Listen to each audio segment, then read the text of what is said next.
Welcome to a special RadioRadioX music video interview. I am your host, Justin Smulison, proud contributor here at RadioRadioX.com. I am delighted to present an interview with Yelena Eckemoff, a wonderful composer and pianist. Yelena's 23rd studio album is Rosendals Garden. It will be available March 27th, 2026 through L&H Production. You are hearing a clip of the lead song and one of the lead singles, ABBA Museum. It's wonderful. It's got some fantastic instrumentation from her, as well as her cellist and violinist and her drummer. And it was recorded in Sweden, and you can just feel the delightful energy coming from this music. I absolutely love it. I'm not just a metalhead, folks. I also like some nice jazz and instrumental work as well. Yelena last year released Scenes from the Dark Ages, which is how I first heard of her. And she's been through several clubs in New York. She's played the Jazz Standard and Birdland. And we're going to talk all about what it's like for her to write and record and compose, the different types of energies and players that she likes to bring into different projects, and what might be next for her, and why she doesn't tour so much anymore. We're going to find out all about this. So let's get to it. RadioRadioX.com audiences worldwide, please welcome Yelena Eckemoff. All right. So I am joined by Yelena Eckemoff, and good morning. Hi. Good morning. It's so wonderful to hear your voice, because I know you mostly through your music, but now we're actually hearing what you sound like. So this is exciting. Well, I think my voice is nothing special. I hope my music is. All right. Well, that's a great philosophy right there. And your newest album is Rosendals Garden. Yes. Yes, and that one you call that one your Swedish baby, right? I do. Yeah. Tell us a little bit about it. Yeah, go ahead. Yeah, all my albums, of course, are my babies, but now this is a Swedish baby. I like Sweden. I kind of like all Scandinavian countries, but Sweden holds a bit more special place in my heart, because it reminds me my homeland, which I cannot visit. So kind of like not the same, but very close. And Finland too, by the way.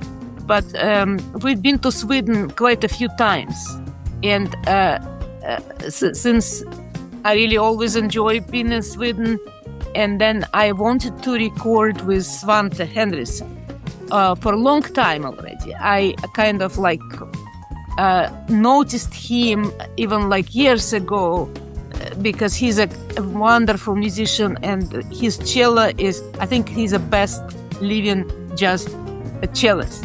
Yeah, well, not only jazz, but I think he's just wonderful. It's like Mark Feldman is maybe best jazz violinist, and he kind of reminds me a bit of Mark Feldman, not exactly, but so such a feeling that he plays with, and such a mastery, such a taste in music. Yeah.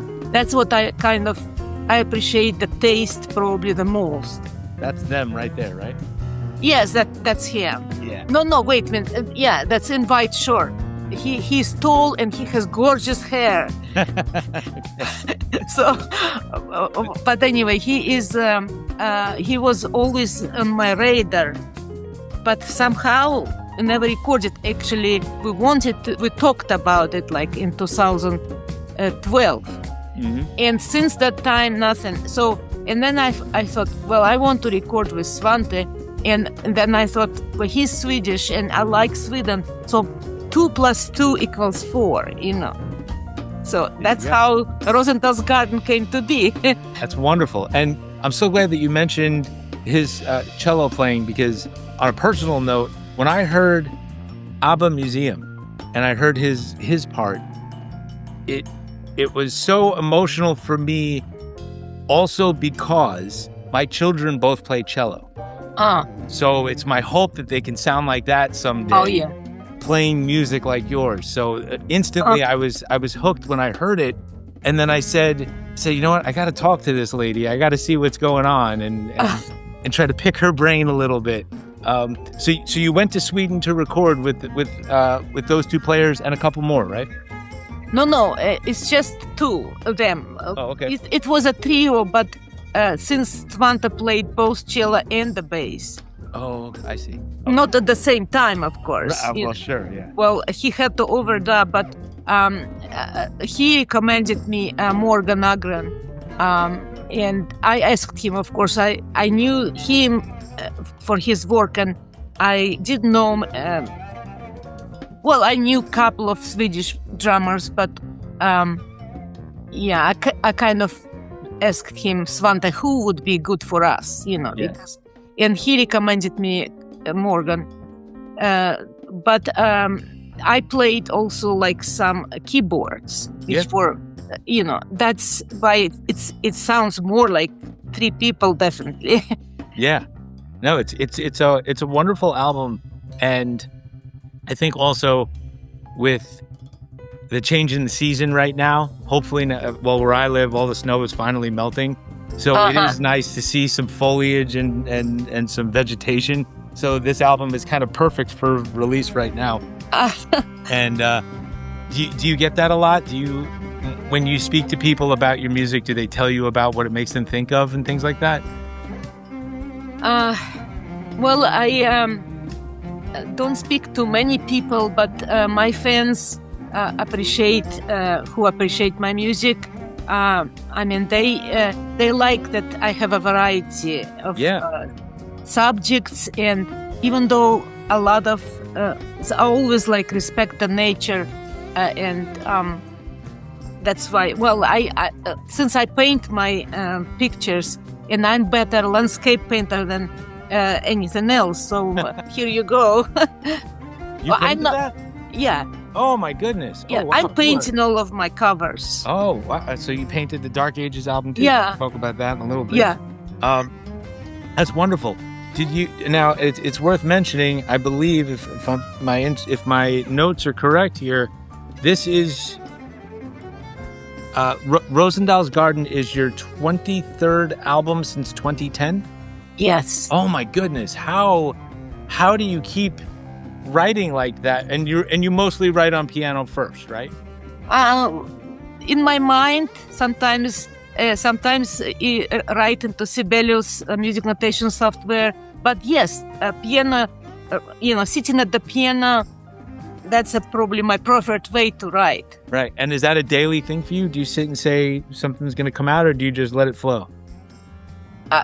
If I sit at the piano and have time, I will always come up with something. Yeah? That's why I have so much stuff, like stacks of folders.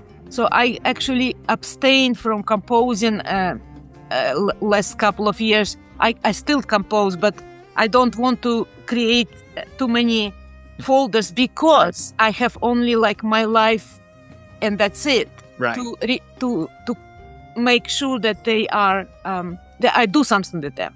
And since I am in that style which requires other people's input and their improvisations, and they're like, that's a combined. It's not just the classical or jazz. It's all of it. And, definitely. And since I require this to be a sound recording, that's why I'm thinking, okay, what I'm going to do with all those tunes or all those compositions. So, yeah. That's excellent. So you've got this stack of this folder that's stacked with papers, and you're sifting through it to find what fits the concept or the song the best. And that's great. And so you traveled to Sweden. You created this album. I watched one of the videos, and where you're all in separate rooms, I believe. And like right back there where you are. And do you feel a sense of cohesion when you play with players of this caliber? Of course. That's why I play with those chosen ones. Yeah. It's always the very carefully chosen group. And once I know who is going to be on the project, I also I'm thinking about how they're going to, what their personalities are, how they're going to play. And that also helps me to shape up the compositions and the music to that they would feel comfortable and they could express themselves the best way. So you've got that one, and it wasn't all that long ago that Scenes from the Dark Ages came out, right? It came out sometime in the last 6 months, I think. Well, no, I release every spring. Oh, okay. I record kind of like summer, fall, and release spring. Okay. Yeah, so because I cannot afford to record more than I used to record several years, maybe couple of projects a year, but now I have to do just one, and also release. I tried to release 2 albums a year, and the critics said no, it's too much. They hated me for all that glorious music. It's too much at once. It's an too much of good stuff. So I am, I cannot even afford. It's hard the way it is already. Right. Yeah, but the Sense from the Dark Ages here, I heard. Oh, there it is. Look at that, Yeah. and that's That's I had a chance. Yeah, and the booklet gives the whole story. Yeah, well, there are no CDs. It's a double disc. It's wonderful. Yeah, and though most of my projects, unfortunately, are double discs because I like Rosendals Garden, for example. I hoped it would be just one, but we started playing and we started to improvise. Like I always like to structure. Yes, it's every song has a structure, but in certain places I say, well, this is gonna be just a free solo. We're gonna from this point we're just gonna play whatever, and I love it, and especially I loved it with Svante and Morgan because and so it ended up like to be too much of those free, not too much, I would say. Free improvisations, which I did, and I don't want to cut. Right. I don't want to cut them. So, Ariel Anderson, a bass player who I worked a lot with, he always told me, you need to cut, you need to kill your darlings. Yeah, I know people who say that to me too. And I say, I'm not killing my darlings. I am not. I'm Ukrainian by my father is Ukrainian. So that's, I think, Ukrainian feature. No, you don't waste anything. Right. Yeah. No, I'm glad you didn't, because it's wonderful music. Like I say, it's very uplifting, and it helps heighten the senses in the best way. The coffee tastes better, the food tastes better when I'm listening to you. So you're doing great. And well, thank you so much. This is one of the best compliments I ever heard for my music. Well, you deserve it, because I can't. I'm more of a rock metal guy, but when I hear good jazz like this, I just go, or good instrumental music, I say, I can't start my day every single day to aggressive stuff. You gotta ease into the day, and that's how I do it. And it's nice to listen to you while I'm having breakfast or studying or something like that. So it's great. And I think that I've been playing it very subtly for my children in the background, just to show them that, like we said, that cello doesn't need to just be orchestra cello. It can be it can play in these other genres, which I think is wonderful. And yes. So and then let's talk about there they are. You got your guys right over. I'm gonna just get up right over here. The guys from the Dark Ages, right? Those are your players from the Dark Ages? Yes. Yeah. And so what was this? So that was a big undertaking as well. What was that one like for you? Well, I again, like I never before that recorded in Italy. So and I wanted to record with Trilog, but he has his like recording studio which he uses is in Italy. Mm-hmm. So that's because of him. It's all like it was taken. The project I was assembling in Italy, and I am so happy that I did, because I found those wonderful Italian musicians that I wasn't aware about before, and especially like Riccardo Bertuzzi guitar player.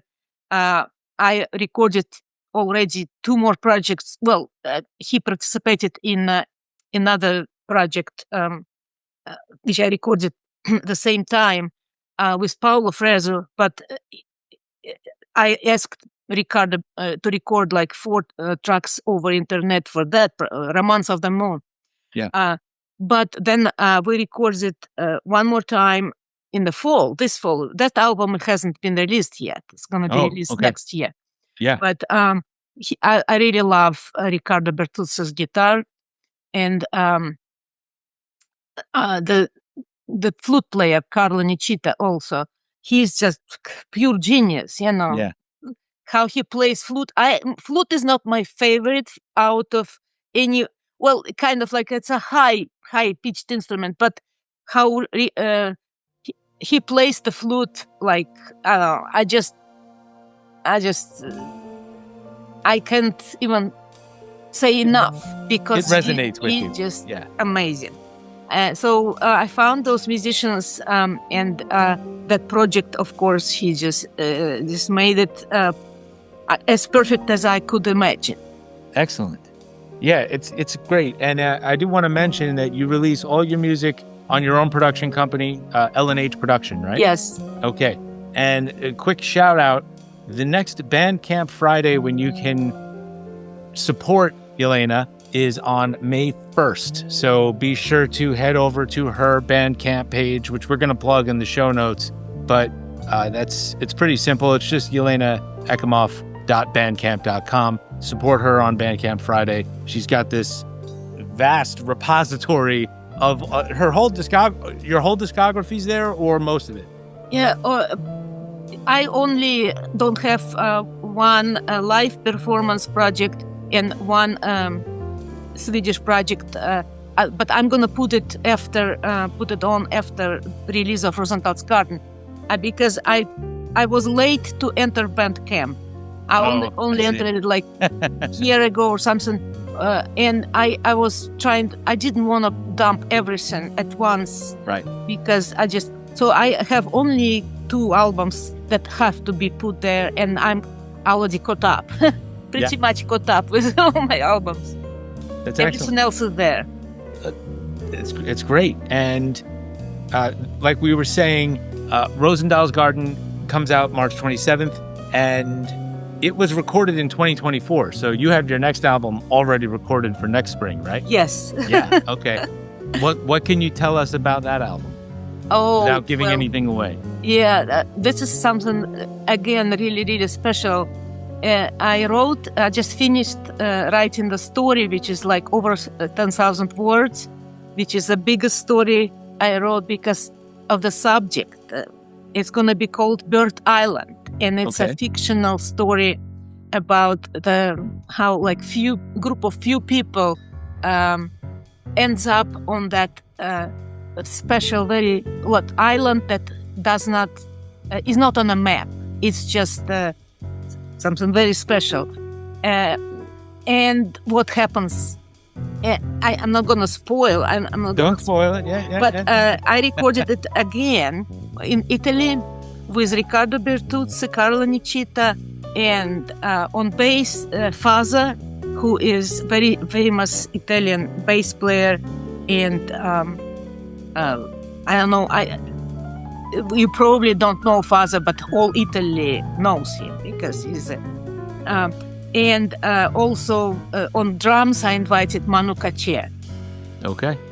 So, I'm sure if you're playing with them, they come with a lot of credit. So I'm sure it'll be great. It's absolutely great. Yeah. Now, I saw some clips of you playing at some clubs in New York. I've been to Blue Smoke and Jazz Standard. That was a long time ago. You've played there. What was it like to play in famous clubs in New York like those and Birdland and others? Yeah, I enjoyed it. Of course, it was something special, and it was difficult to arrange because I don't have a booking agent and I don't like to perform too much because I'm too busy. Yeah. In order to do all of what I'm doing, it's a full-time job. I just Sure. work very hard. No help. My husband, who is the only sponsor of my music and only helper with some logistics and everything. That's all I have, me and my husband.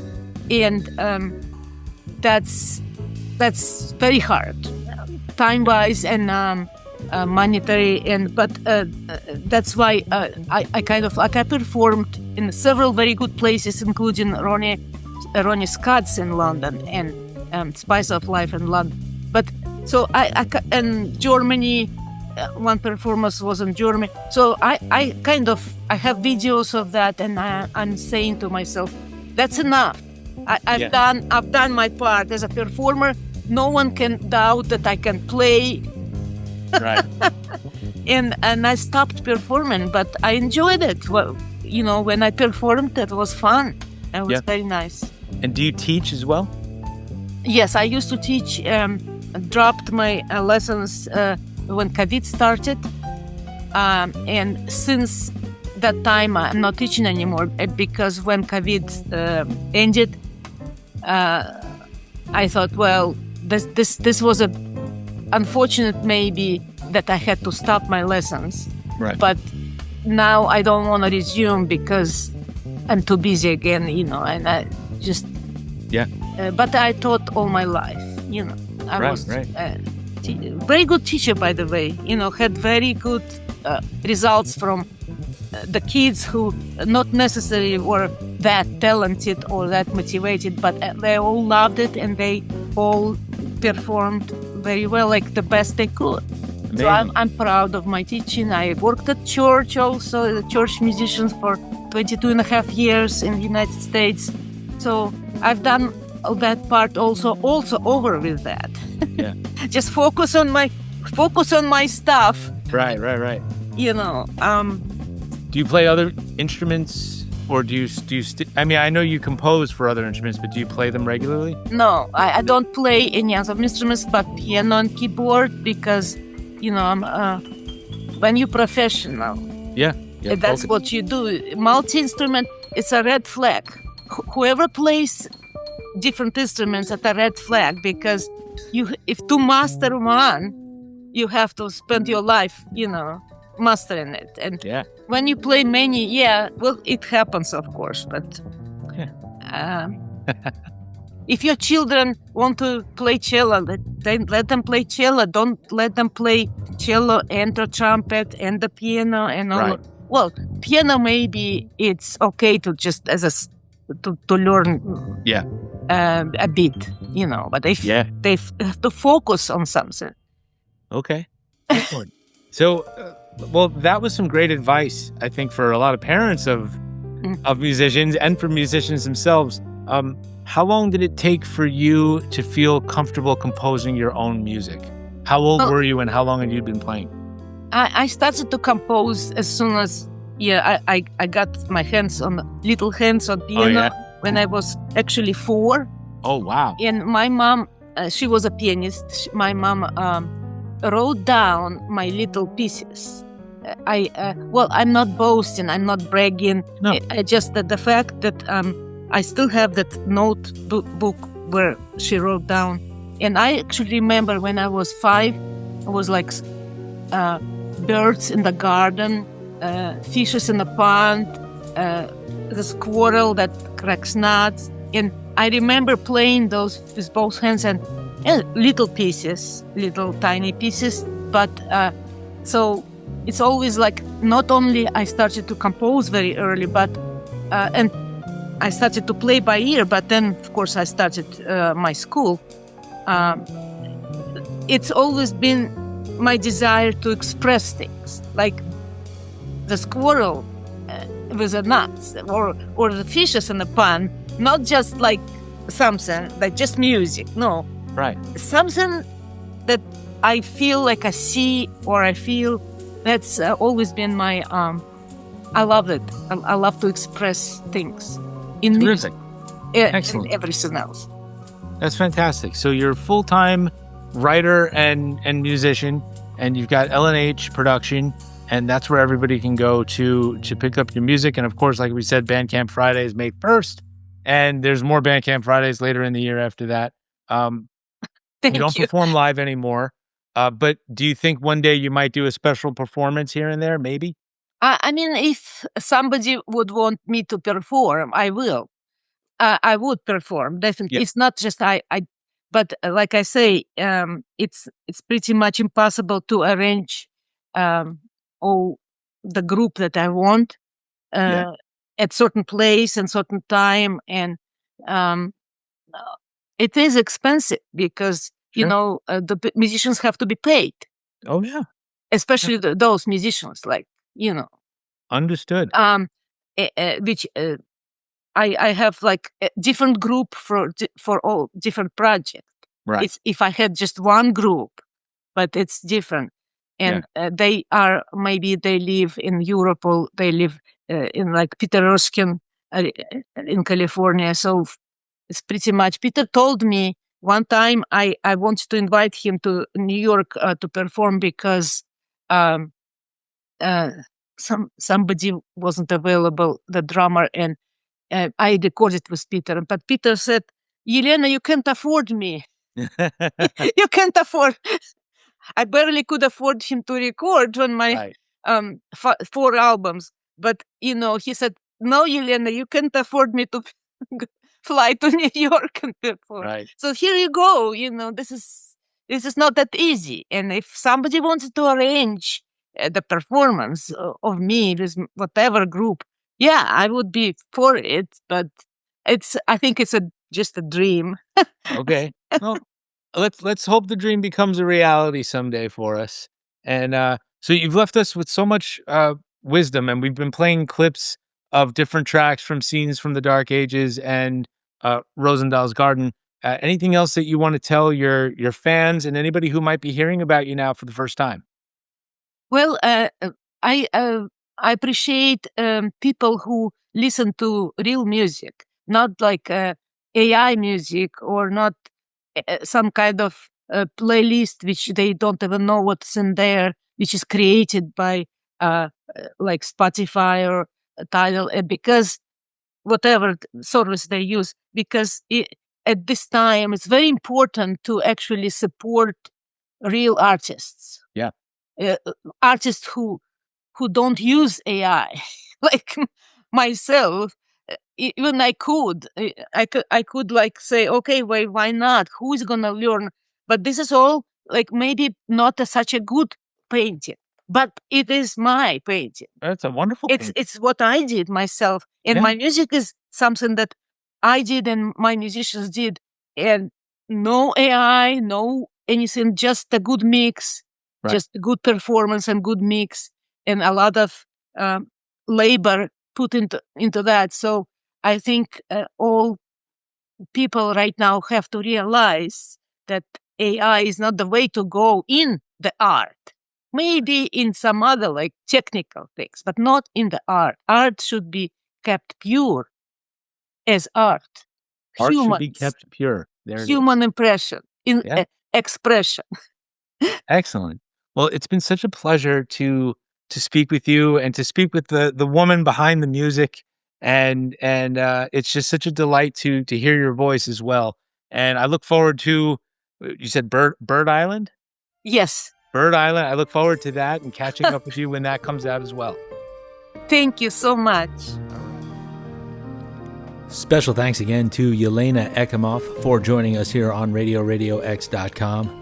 The new album is Rosendals Garden. It is available worldwide from our friends at L&H Production. That is Yelena's production company. At the top, and once again, you are hearing a clip of ABBA Museum. And during the interview, we also played the title track. So it's just some absolutely wonderful music. Totally chills me out, and I hope that you will dig it as well. Be sure to visit Yelena at lnhproduction.com. All the links to her socials are on this interview's show notes. And be sure to support her on May 1st on Bandcamp for Bandcamp Friday. Nearly all of her 23 albums are available on Bandcamp. There is certainly something there to strike your fancy. And as we always say, remember, no matter what you do, be sure to make legitimate purchases of the music, merch, and eventual tickets to support hardworking artists like Yelena Eckemoff. And head on over to RadioRadioX.com for all things music and entertainment. We've got reviews, interviews, and more coverage. I recently had the pleasure of interviewing my all-time favorite metal singer, John Bush, of Armored Saint and formerly of Anthrax, and currently also of Category 7. I also had the pleasure of interviewing his drummer in Category 7, Jason Bittner, local favorite, also plays with Shadows Fall. I also recently spoke with Troy Knorr, the singer of Them, and as the singer of Them, he is KK Fossor. A special interview with New York jazz trumpet legend Mac Gallahan and one of his producing partners, Dave Brenner of Grid Failure, and internationally acclaimed rock singer Ronnie Romero, and more. I'd like to thank Art and Rob and everyone over there at the Radio Radio X headquarters. Follow us on Facebook, Twitter, and all social channels. And be sure to keep coming back to RadioRadioX.com for more updates. I've got more video interviews on the way as well. I am Justin Smulison, new contributor here at Radio Radio X. Thank you so much for tuning in. There's more on the way.